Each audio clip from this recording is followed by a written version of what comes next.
No more movement. August 1943. One of the future best German snipers, Sepp Allerberger, picks up the Mosin Sniper Rifle and scores his first hit. Yes, the Wehrmacht soldier used Russian sniper rifle to take the life of the Soviet. Ironic, but it was one of the many ironies at the Eastern Front. Welcome into the special episode, Snipers on the Eastern Front, Mosin Snipers.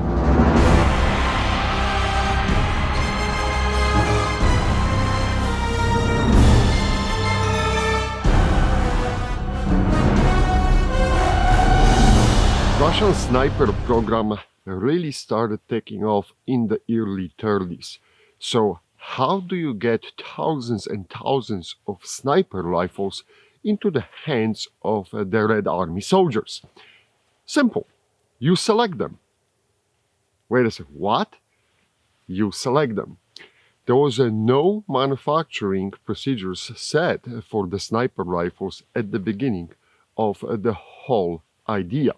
So the Soviet Army was faced with the tough choices: how to supply those rifles quickly and efficiently into the hands of the soldiers.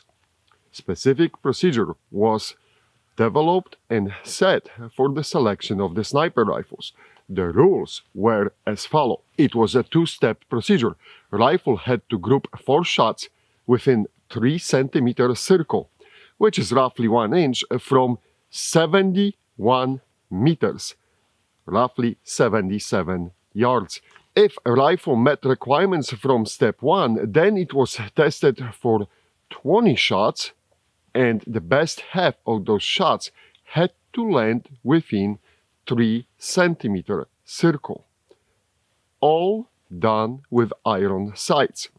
As you can imagine, it was a rather tough and slow procedure. So, at the beginning, the supply of the sniper rifles was not really happening at the pace the Russian higher command would imagine. That led to changes. In 1934, Russians decided that it's time to start manufacturing sniper rifles. Drawings were amended and tighter tolerances were imposed on the M91-30 rifle, which led to the creation of the first sniper rifles in mass production for the Soviet Union. Originally, Russians experimented with different optic mounts, and they settled for the top mount optic, so-called PE scope, very similar to what you're seeing on this Tula sniper rifle. So it was the 4-power scope, a longer scope, and it was placed on the top. This is the PEM version, which replaced the PE, and it was done mainly because of the complaints from the soldiers that the top mount was not really holding zero very well. So PEM version was created with the side mount, and that was basically what was happening in the 30s up to the late 30s. At that point, Russians shot themselves in the foot with being a little bit too advanced, and the creation of the SVT-40 as the main sniper rifles. It was semi-automatic sniper rifle with the different scope. We will talk about this rifle a little bit later because it deserves his own episode.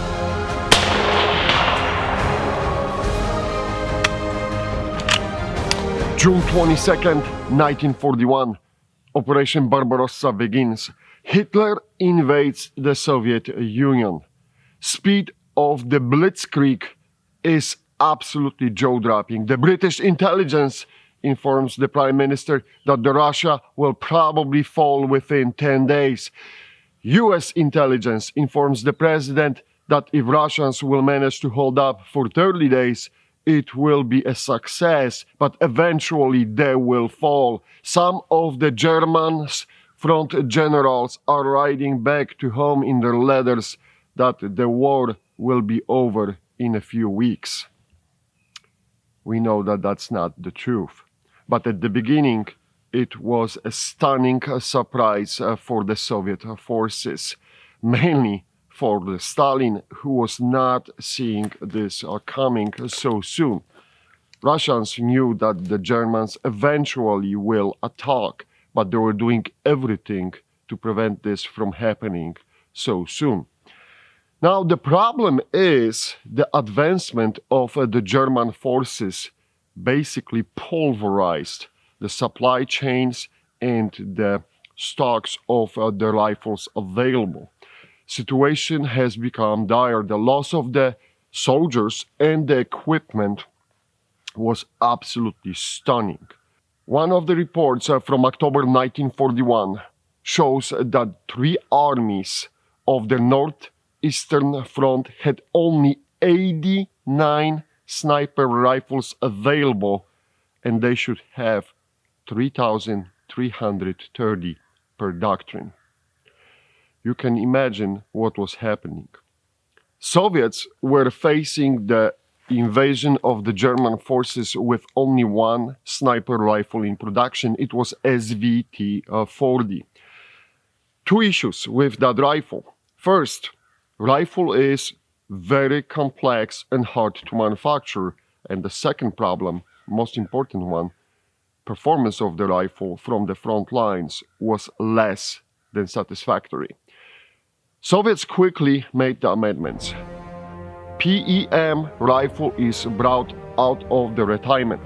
But here is another issue of facing with the PEM production. As you know, the PEM was based on a M9130 Mosin gun with the 4X scope. There is not enough scopes for those rifles, and actually manufacturing requires very precise machining for the mounts. So that was the issue right from the beginning, and it led to the creation of the PU Sniper. But it wasn't until the late 1942 when those rifles started being manufactured at 2 main factories, Izhevsk and Tula, and were supplied to the front lines. So we have almost the 1 whole year of Soviets trying to scramble for any equipment possible in order to provide to their snipers and soldiers fighting at the front lines. The situation was so dire that there are instances when they are issuing to the fighting soldiers even equipment which was used in the trials and was not certified for the official fielding. This changes in 1942. At the end of the 1942, those PU snipers are flying to the front lines, and they immediately are receiving a very good feedback from the soldiers. Many snipers were happy to see that the optic and the optic mount on the rifle, which was looking exactly like that one, were lighter and more compact than on the PEM. Also, the accuracy of the PU snipers was outstanding. It was far better performance than the SVT-40 could deliver. And as you know, as you can see, the scopes from SVT-40 were used on the PU snipers. So at least SVT-40 helped a little bit with the development of the PU sniper. This rifle was so successful that it lasted in the Russian inventory for a very, very long time, even after the war. And basically the official phasing out started when the Russians started bringing in the SVD, or so-called Dragunov rifle, to their armed forces.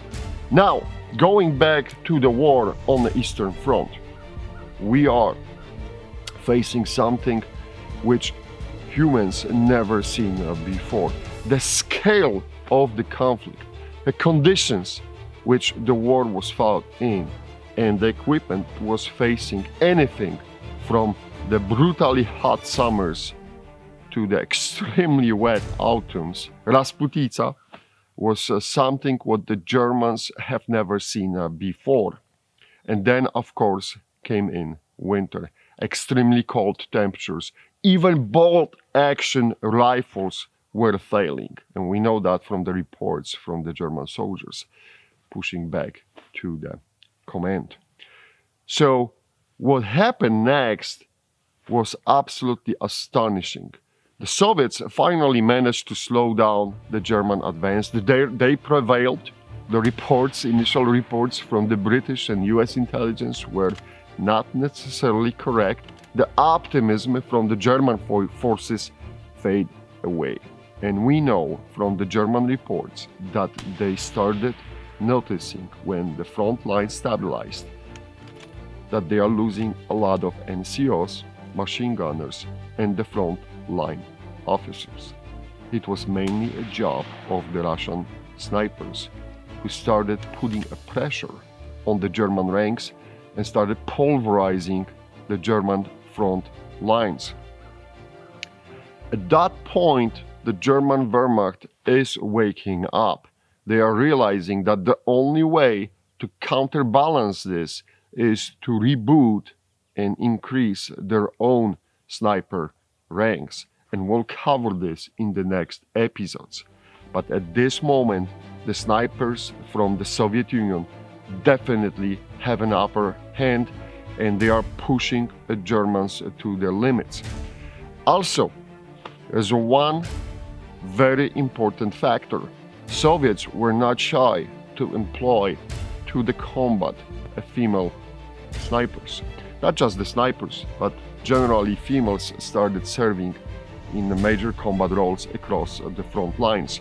Germans were not really prepared for that. Their estimates from the beginning of the war were not accounting for the females participating in combat. So they were taken by the surprise. Both ways, it was a psychological surprise for them to see the females shooting at them, and in many cases they were deadly accurate. But also from the logistical point of view, the Germans were not ready to face almost 50% more soldiers at the front lines. So the question was raised by the Germans, where is the end of the reserves for the Soviet Union or the Red Army? And if you are following the history, you know that they really found out the hard way that those reserves are almost unlimited. Now, the sniper war was extremely brutal. Both sides were very good at it, both Germans and the Red Army snipers. Red Army snipers had for sure the upper hand in all of this. They knew the terrain. There were schools established well before the war, the sniper schools, and the Russians were first to basically employ a two-man sniper team, or how should I say, female and male or female sniper team, because they were using females too. One as an observer and one as a shooter, or one as a spotter, one as a shooter. That tactic proved to be extremely successful, and it increased lethality of the sniper team.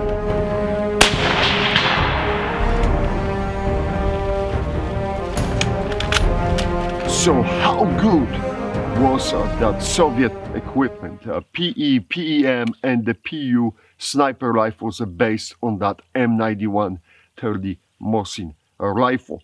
They were and are today, even today, outstanding rifles. I will tell you from my experience that the most sniper Mosin rifles will print below 1 MOA with some little bit work of love and if you know how to shoot them. But that's the subject for a totally different video. We'll talk about techniques of shooting these rifles in a different video. Now, most of the killing, if you say, during the World War II from the snipers happen within 300 meters. That is true, and nobody is disputing those facts. But you have to remember that people were not shooting from those distances at the standing figure and fully exposed. Those who were doing the stupid things like this died very, very quickly. Most of the time, most of the kills was done to the partially exposed hidden figures. And look at this footage. I want to show you. This is the shot at 300 meters, exactly 300 meters from my position, and at the partially exposed still up target, which I painted in a brown color. First of all, see how little it could be seen of that target in the 3.5x scope magnification, which was the PU scope.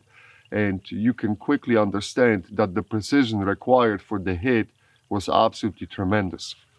Now, snipers quickly learn that you cannot shoot more than 3 times from the same position. Most of them knew that even 2 shots from the same position were extremely risky. Both sides quickly learned how to pinpoint the locations and how to get rid of the problem. It was done even with the use of artillery fire, mortars. The Germans very often were calling in on the Russian sniper positions the basically artillery strike to try to get rid of that guy. This is how Vasily Zaitsev almost died. And he documents one of the situations like this in his diary, where basically that was the turning moment for him to not shoot a lot from the same position. He had to learn the hard way. And remember, he was not really the sniper from the sniper school with the sniper school background. That being said, both sides were doing an outstanding job with camouflage and mastering those techniques, but also changes to the equipment were done when necessary. I know that with the movie Enemy of the Gates, you can see the camo wrap like this. This was not very popular. It did happen at the front, especially at the winter time. There's not even discussion that in winter rifles were either painted white or wrapped white, and to prevent or to better blend them with the terrain. But also in summer, I do have pictures which are showing off the camouflage applied, wrap camouflage applied to the rifles. Now, speaking about the equipment, Russians fielded on the large numbers the suppressors for the M91 30. They were attaching basically as bayonet attaches, and the modifications to the ammunition were made to make them really, really quiet, basically subsonic ammunition. In the absence of ammunition, the manual was saying that it is possible to create in the field conditions, in the frontline conditions, the ammunition for the rifle by stripping the powder, the 2/3 of the powder charge from the cartridge. I did replicate that ammo using the 148 grain Bernal cartridge, and here are the results. This is the shooting done from almost 300 yards. It was like 275 yards, and listen how quiet it is and what's happening.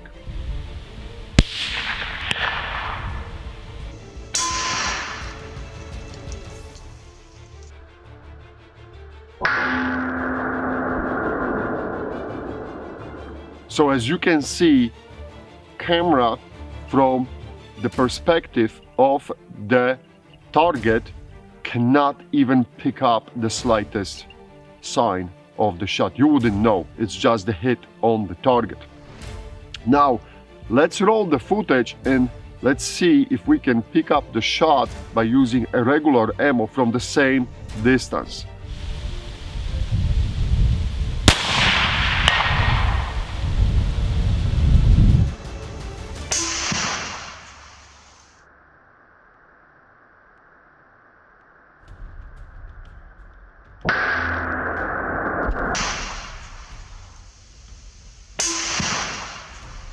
Maybe you missed it, but if you will slow down the footage, you can see the little flash. And this is footage from the basically overcast day. So you can only imagine what was happening when you were coming closer to the darker portion of the day, or at the beginning of the day with twilight.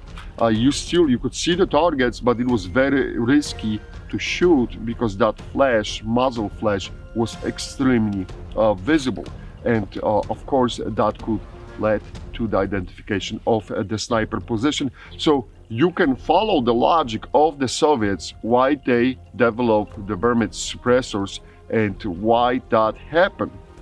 Now, this suppressor was mainly for the partisans, but there are instances where the snipers used those suppressors, and one of the ground finds from the former Eastern Front documents this. It was a PEM rifle dug out with the suppressor attached to the rifle.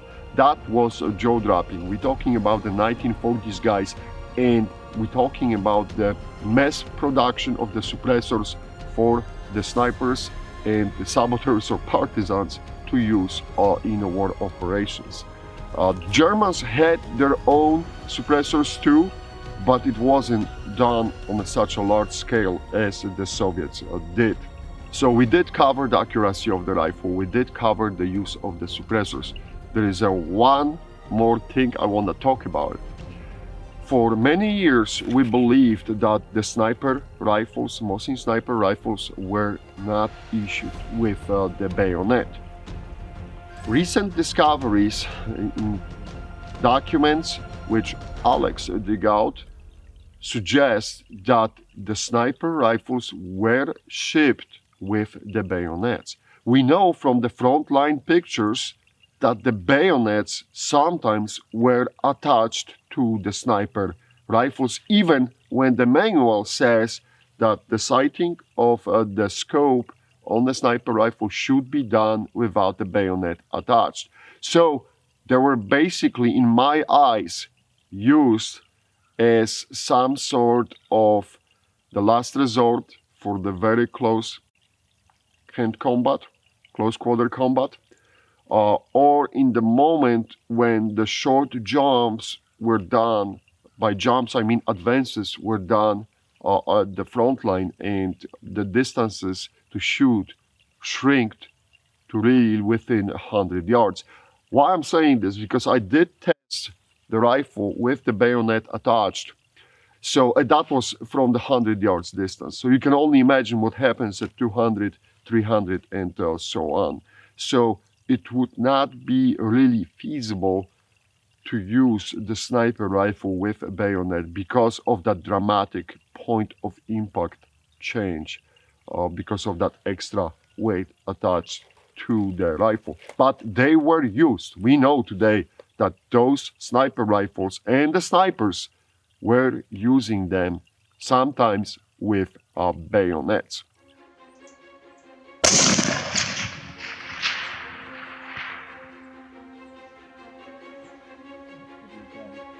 We scratched only surface of the information about the Mosin Sniper Rifles. Without the question, it is a beautiful piece of the hardware. I have a lot of respect for those rifles. I'm trying to keep that video short because if we'll talk for hours, and I could talk for hours about those rifles, you guys will probably think that I am not, and you will turn it off. So I try to keep the size of the video so you can digest it and enjoy it actually. I wanna say, if you want to learn more about those rifles, not just the sniper rifles, but the Mosin rifles in general, you have to subscribe to the blog from Alex. He's digging out actual, real informations from the archives and providing them to the public. And he's doing outstanding job, and I want to thank him for providing a lot of pictures to support that video. Also, keep looking out for the next parts about the snipers on the Eastern Front. We'll go over different rifles in the future. We'll touch on the German side. We'll talk about defense. Everything will be covered. This is the project which I really enjoy. We'll talk more about the techniques used by the snipers and the shooting styles and things like this. Because I think what happened on the Eastern Front was absolutely jaw-dropping, and these techniques and styles of fighting, they allow us to evolve and to have modern sniper programs which we are using today. Thank you for watching.